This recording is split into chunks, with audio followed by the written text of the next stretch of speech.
Hola, sean bienvenidos. Mi nombre es Jonathan Venancio López Belli, estudiante de la carrera de Profesorado de Matemática para tercer ciclo de Educación Básica y Educación Media, cursando la asignatura de Investigación Educativa.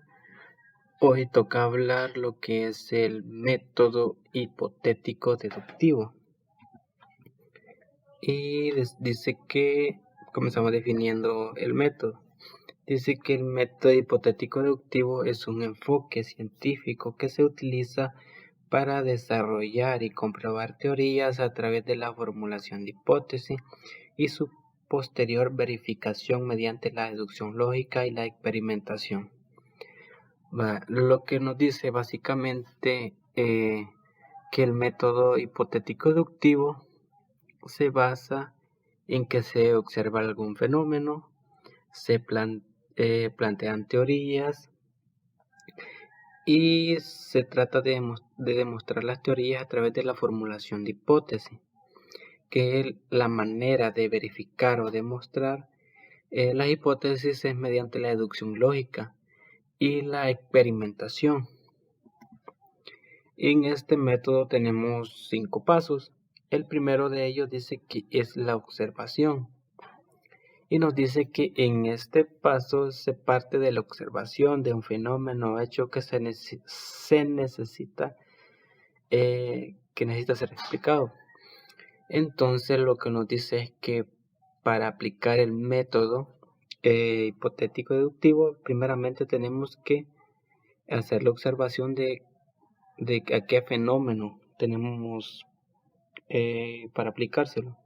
Tenemos que seleccionar un fenómeno para aplicar el método y así poder explicar ese fenómeno. En este caso podemos plantear un ejemplo. El ejemplo podría ser que hay un jardinero y él ha observado que cuando es el tiempo de lluvia o el invierno, las plantas tienden a crecer más. Esa es su teoría. Entonces, lo que él ha visto, ¿verdad? Entonces lo que él hace es eso, dice, que raro cuando llueve o está el tipo de invierno, las plantas me crecen más. Entonces, ya que tenemos ahí una teoría, lo vamos al paso número 2, que es la formulación de hipótesis. Dice que a partir de la observación se propone una hipótesis, es decir, una suposición o explicación tentativa para el fenómeno observado. Vaya, lo que se hace aquí es que se propone una hipótesis de por qué sucede ese fenómeno, con el cual tratamos de explicar por qué está sucediendo, ¿verdad? Entonces, siguiendo con el ejemplo, nuestra hipótesis puede ser que sucede ese fenómeno, o sea que las plantas crecen más en invierno, porque se riega con agua de lluvia. Y eso hace que pues el agua de lluvia tiene más nutrientes para las plantas. Esa podría ser nuestra hipótesis, que sucede ese fenómeno porque el agua de lluvia contiene más nutrientes para las plantas. Y como este suceso solo sucede en invierno, donde hay esa interacción de que las plantas, son regadas por agua de lluvia, ¿verdad? Entonces esa es la hipótesis que tenemos nosotros. Ya teniendo la hipótesis, nos vamos al paso número 3, que lo dicen que es la deducción de consecuencia. Deducción de consecuencia es, o sea, lo que tiene que ocurrirse mediante una causa, ¿verdad? Entonces dice que con la hipótesis formulada se deducen las consecuencias lógicas que debe ocurrir si la hipótesis fuera cierta. Aquí lo que nos dice es que qué cosas en específico tienen que ocurrir. Si la hipótesis que estamos planteando, en este caso que sucede ese fenómeno porque el agua de lluvia tiene más nutrientes. ¿Qué pasaría con la planta si esa hipótesis es cierta? Una causa específica y comprobable es que las plantas sean más altas, que tengan mejor aspecto, o sea, se vean más verdes, tengan un mejor desarrollo. Esas pueden ser las consecuencias. Vaya, tenemos nuestra hipótesis, nuestra teoría, tenemos nuestra hipótesis y tenemos las consecuencias. Ahora llegamos al paso número 4, que es donde hay que hacer la experimentación de la experimentación y verificación. Y dice que se realizan experimentos y se buscan evidencias que permitan verificar si las predicciones deducidas se cumplen en realidad. Si las predicciones son correctas, la hipótesis se confirma parcialmente.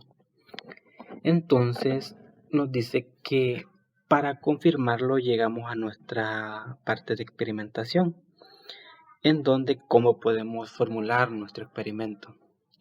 Puede ser que el científico decida plantar en 2 grupos de plantas, las mismas plantas, ¿verdad? Por ejemplo, si plantas girasoles, vamos a tener el grupo A y el grupo B, o sea, 2 grupos distintos, pero de la misma planta. El grupo A, que está de girasoles, va a ser regado únicamente por agua de lluvia, porque, o sea, el experimento se va a hacer en invierno. Eso es otro punto también a tener en cuenta. Y el grupo B, que a pesar de que son girasoles, van a ser solo regadas con el agua de grifo, por así decirlo, el agua donde se riegan normalmente en tiempo de invierno. Entonces, y lo que va a hacer es que el jardinero va a estar observando el comportamiento de las plantas semanalmente o puede ser diariamente. Puede ser que las va a estar midiendo cada semana, va a estar viendo su desarrollo, va a estar haciendo sus anotaciones. Ese puede ser el experimento que hay que realizar para poder confirmar si la hipótesis es cierta o si pues ahí está equivocada y hay que descartarla. Entonces, luego de hacer el experimento se llega a la conclusión que nos dice que si los experimentos o evidencias respaldan la hipótesis, esta se considera válida provisionalmente. Si no lo hace la hipótesis, se modifica o descarta y se puede formular una nueva hipótesis. Vaya, entonces si nuestra hipótesis, que es que el agua de lluvia ayuda a las plantas a crecer más, a tener mejor desarrollo, porque tiene mejores nutrientes para la planta, pues si se cumple con la consecuencia, o sea que sean las plantas más altas, tengan mejor aspecto, tengan un mejor desarrollo, pues la hipótesis es válida parcialmente. Entonces tenemos parcialmente, ¿verdad? Porque estamos agarrando un caso en específico. Y entonces, ¿qué pasa si no se cumple? Por ejemplo, que si las girasoles del grupo A tienen la misma altura que las girasoles del grupo B, o de manera un poquito más general, si las plantas que están en el grupo A son las mismas que están en el grupo B, tienen la misma altura, el mismo aspecto, el mismo desarrollo, pues entonces, como lo que nosotros estamos buscando es explicar por qué sucede el fenómeno de que en invierno tiende a un mejor desarrollo, un mejor crecimiento de las plantas, y vemos que el agua no es la causa principal, pues hay que modificar la hipótesis, porque lo que a nosotros nos interesa es explicar el fenómeno. Entonces, ¿cómo se verifica o se descarta y se formula una nueva hipótesis? Que puede ser que tengan otros puntos, otros aspectos que no estamos tomando en cuenta, y no es en específico el agua de lluvia la que les hace a tener un mejor desarrollo a las plantas. Luego dice que también tenemos críticas hacia este método, y aquí tenemos las principales críticas. Una es el inductivismo. Dice que se basa en la acumulación de afirmaciones. Lo que aquí pasa es que en este método, más que buscar refutaciones, basta o es suficiente que se cumpla el mismo resultado en muchas veces o un número de veces muy grande para decir que eso va a ocurrir siempre o que va a ocurrir en casos así en específico. Por ejemplo, que si sale que nuestra hipótesis que estamos planteando en el caso de las plantas sale verdadera y que el jardinero o un grupo de jardineros hacen el mismo proceso en sus jardines, ya va a tener como un específico que el agua de lluvia es suficiente para que las plantas tengan un buen desarrollo, se crezcan mejor y todo eso. Entonces dice que ya va a ser suficiente para que todos los jardines tengan mejores resultados con el agua de lluvia, cuando no siempre puede ser así. También tenemos el falsacionismo, dije que busca refutar. En esto lo que busca es que en lugar de buscar una acumulación de confirmaciones, hay que buscar mejor, buscar refutar las hipótesis, buscar casos en específicos.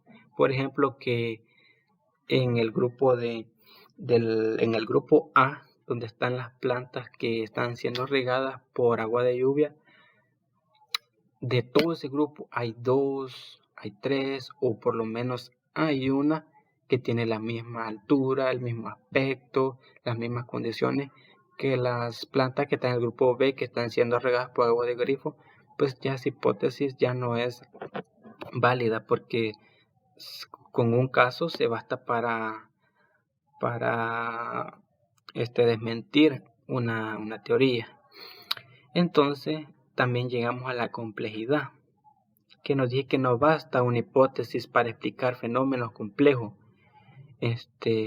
¿Cómo es esto? Pues porque hay fenómenos bastante complejos, como son el caso de la psicología, como son el caso de la sociología, que hay fenómenos tan complejos que con una hipótesis no basta para ser comprobados. Y eso le da origen a la cuarta crítica, que dice que no es aplicable en todas las ramas de la ciencia, porque para explicar esos fenómenos antes dichos se requiere más de como el método científico, un poco más completo, con el que se explican fenómenos más complejos. Se cree que el método deductivo no es tan completo, no es tanto para demostrar fenómenos o explicar fenómenos complejos. Así que espero les haya quedado claro lo que es el método hipotético deductivo, y pues nos vemos hasta la próxima.